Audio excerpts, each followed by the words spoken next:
Good morning. Nandito po tayo ngayon sa Barangay Sinipit, Cabiao, Nueva Ecija.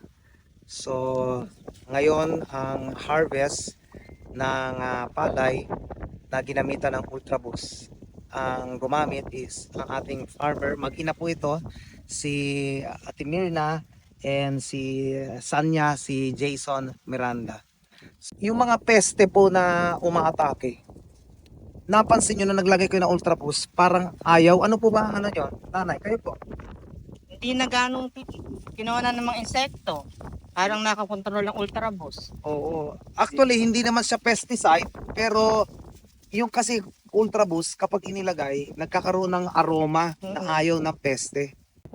Eri po, yung ginamitan ng Ultra Boost, magkabini lang po sila, Tripol 2.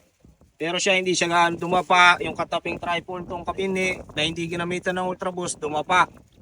Okay, so kung makikita nyo rito, Pao, titigan mo nga yung Pao, tingnan mo yan. Tayong tayo. Oo. So ngayon, siguro pinakamaganda, puntahan natin yung nakadapa. Nakadapa. Ngayon, ito pong parehong-parehong bini, ano po yung nangyari dyan? Ba't ganyan? Paki-explain po sa amin. Eri po yung hindi ginamitan ng Ultra Boost. Nakita nyo naman po kanina yung ginamitan ng Ultra Boost, nakatayo. Yung hindi po nagamitan, ayun po yung naging resulta, dumapa. Bakit po siya dumadapa? Ito, may stem borer to, kukumpara to sa ginamitan ng Ultra Boost, walang ganong stem borer. Pero ito, may stem borer. So pagka po may stem borer at naging ganyan ang palay, bababa po ang ani. Ang ani, hihina ang ani. Yan ang problema rin ng magsasaka natin. Tingin nga na itsura niyan. Yan ang stem borer. Pag So- nakakagat naman kasi dito yan, namamatay na yung pinakapuno ng palay. Kaya hindi na siya maglalaman. Okay. So ngayon, yung na-apply nyo na Ultra Boost, walang ganyan. Wala. Wow. Ito po yung example ng Walang tapos. walang Ultra Boost na tinamaan ng.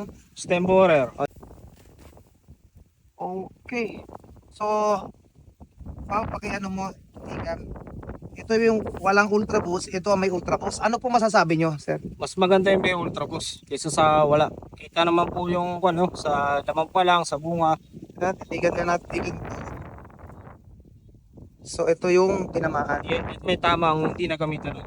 So, malinaw po, yung mga insekto na stem borer na yun, ayaw nila sa na-applyan ng. Abo. So, meaning, meron tong natural repellent. Ah, Oo, lumalakas yung palay, no? Ayun po, kasama natin ang mga magigiting na gentleman. Ang Dipo Indang ng AgriGoPro and Dipo Tanay ng AgriGoPro. Ngayon, alam ko kayo ay mga negosyante. Sa mata nyo, kahit hindi kayo farmer, ano ang difference na nalagyan at nang hindi? Sige nga, paki-explain nyo po. Ito, kitang-kita po natin na ito yung walang Ultra Boost. So, halos gray na. Halos patay na patay, walang kakulay-kulay. So, ibig sabihin, Erwin, wala talaga maani dito. Wala kang maaani dito, halos wala ng laman. Saka ang Tuyong gano? tuyo. Wala, oo. Wala.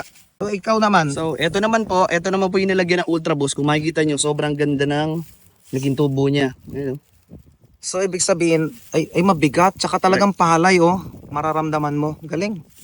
Talagang kailangan magamit ng mga farmers ang Ultra Boost. Highly recommended po na mas maganda magamit po talaga ng mga farmers to para magkaroon sila ng mas marami pang ani.